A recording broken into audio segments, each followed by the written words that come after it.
Fala pessoal, tudo jóia com vocês? Meu nome é Rogério Santos, eu sou professor de Física e eu quero saber uma coisa. Você quer passar no Enem?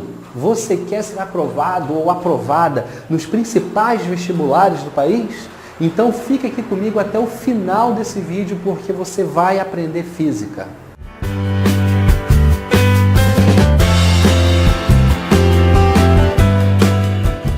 Muito bem, pessoal, antes de começar essa aula aqui, eu quero pedir a você que se inscreva aqui no canal, toca o sininho, para que você receba as notificações dos próximos vídeos, das próximas videoaulas, tá joia?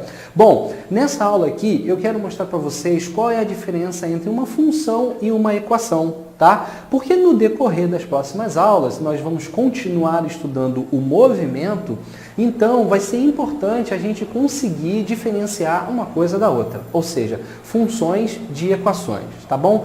Então vamos pensar no seguinte, quando a gente está descrevendo o movimento, nós nos utilizamos de alguns parâmetros, e esses parâmetros são tempo, posição, velocidade e aceleração. Então toda vez que a gente vai descrever o movimento, a gente fala dessas variáveis. Bom, mas pela própria definição do movimento, a gente tem que, em cada instante de tempo, o móvel se encontra em uma posição diferente. Isso significa que nós podemos associar a cada instante de tempo uma posição. Então imagina lá, o carrinho está passando lá pela rua, você está observando o movimento dele e o seu relógio. Então você pode constatar que em cada instante de tempo, por exemplo, em cada segundo ou em cada minuto, o carrinho ele está numa posição diferente, tá? E isso vai mostrar para a gente que há uma correspondência entre essas variáveis tempo e posição. Mas a gente também pode encontrar correspondência entre as outras variáveis. A gente pode ter uma correspondência entre o tempo e a velocidade, entre o tempo e a aceleração, entre a velocidade e a posição, enfim.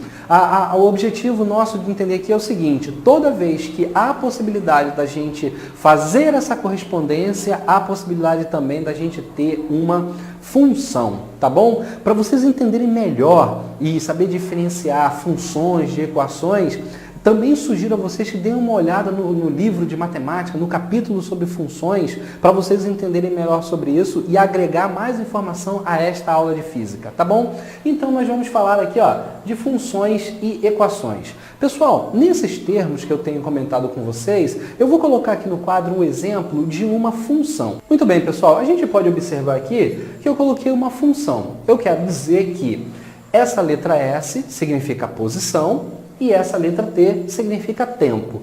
Quando ela está escrita desta maneira aqui, o que isso quer dizer?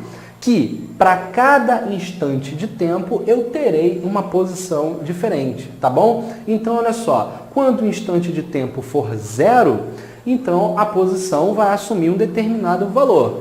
No instante de tempo posterior, quando o tempo for 1, a posição vai assumir um outro valor, tá ok? Olha só como é que fica. Olha o que eu fiz aqui nesse exemplo. No lugar da letra T, eu coloquei o 0. Eu quero dizer o seguinte, quando o instante de tempo for 0, qual vai ser a posição? Então, pessoal, a gente pode fazer o cálculo aqui e nós vamos encontrar que a posição vai ser igual a 4. Se a gente estiver considerando o sistema internacional, esse 0 está em segundos, o tempo está em segundos e essa posição aqui está em metros, tá joia? E se eu quiser saber a posição em um outro instante de tempo? Por exemplo, um instante de tempo igual a 1. Eu vou fazer algo bastante parecido. Só que no lugar do instante de tempo, que antes eu coloquei 0, agora eu coloco 1. E faço o cálculo, lembrando que tem que multiplicar primeiro e somar depois, hein? Tem muita gente que ainda se confunde com isso. Então, multiplicando primeiro aqui, somando depois, a gente vai encontrar a posição 7 metros. Pois bem, então vocês podem observar aí que a gente tem uma função.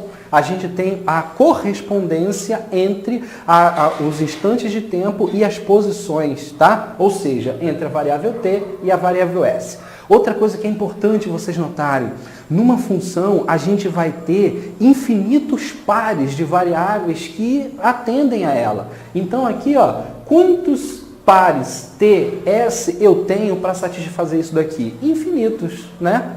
Então, essa é uma característica das funções. A gente tem uma quantidade infinita de valores que vão respeitar essa função aqui e vão funcionar como solução para ela, tá bom? Agora, o que é uma equação? Só para a gente diferenciar. Pessoal, vamos pegar por essa característica essencial aí. Acabei de dizer o quê?